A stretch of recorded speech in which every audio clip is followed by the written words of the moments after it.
Hi everyone, this is Dr. Sarala. Welcome to Millet Magic. Today's recipe is a very popular South Indian sweet Kesari Bhat. I guess it's so popular because it can be made with very few ingredients and is also very easy to make. Kesari Bhat is a special type of suji halwa which gets its name from the kesar or saffron used generously in this recipe. It is usually made for breakfast and served with upma, also called khara bhat, and together they make the classic combination of chow chow bhat.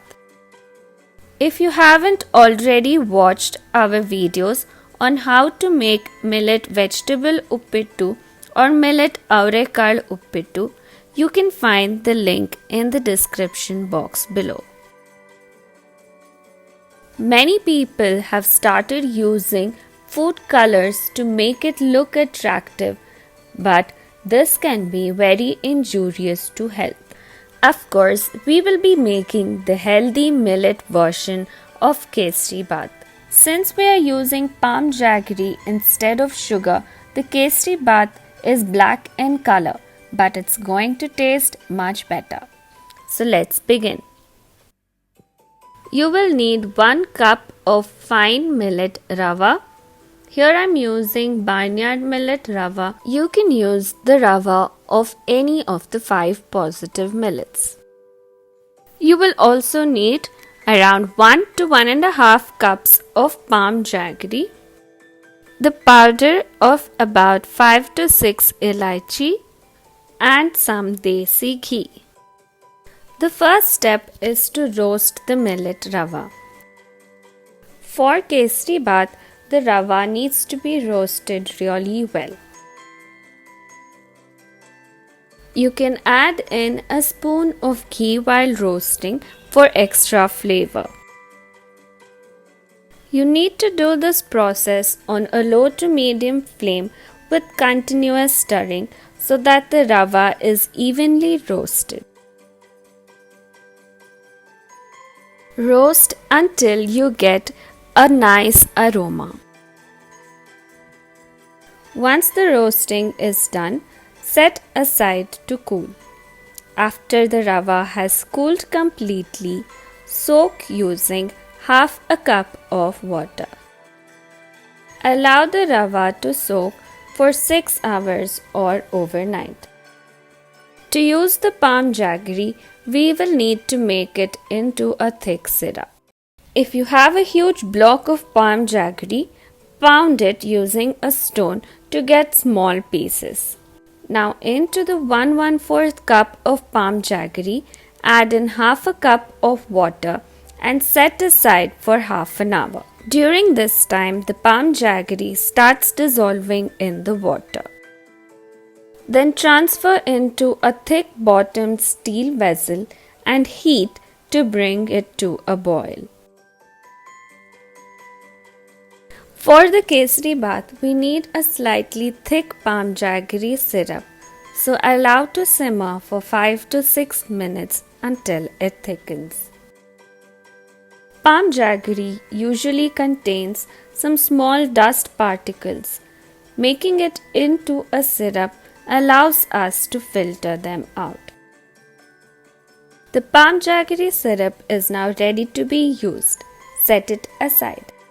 Now in another thick bottomed steel vessel, heat 1 cup of water. Once the water comes to a boil, add in a generous amount of saffron. Also add in 1 spoon of ghee and allow the water to boil well so that the saffron releases its flavor and color. You can even add in cut pieces of fruits like pineapple or banana at this stage. This will enhance the flavor and improve the health quotient. Then slowly incorporate the soaked millet rava little by little.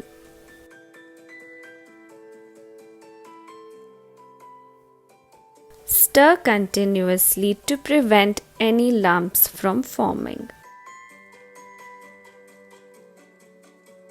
On a low flame with continuous stirring, allow the rava to cook. We used 1 cup of water for the saffron and half a cup of water to soak the rava. We used another half cup of water to make the palm jaggery syrup. All in all, that makes 2 cups of water, and that's the amount we need to cook 1 cup of millet rava. When you feel that the millet rava is almost cooked, start adding in the palm jaggery syrup little by little.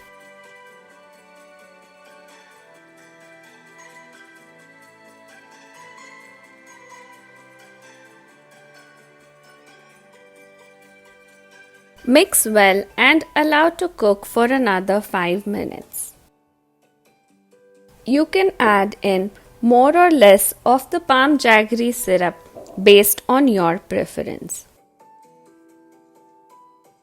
Once the rava is fully cooked, add in 5 to 6 spoons of desi ghee.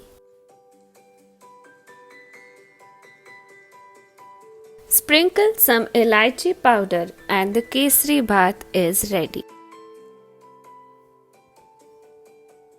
To serve, smear a cup with some ghee.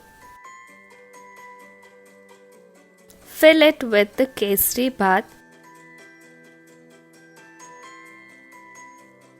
Press to pack tightly. Flip over the cup on a plate to demold. Sprinkle some elaichi powder, and it's now time to satisfy those sweet cravings. You can dig in guilt-free. Eat kesari bhat as such anytime or serve along with uppittu to enjoy chow chow bhat. Dry fruits would be a usual ingredient in kesari bhat.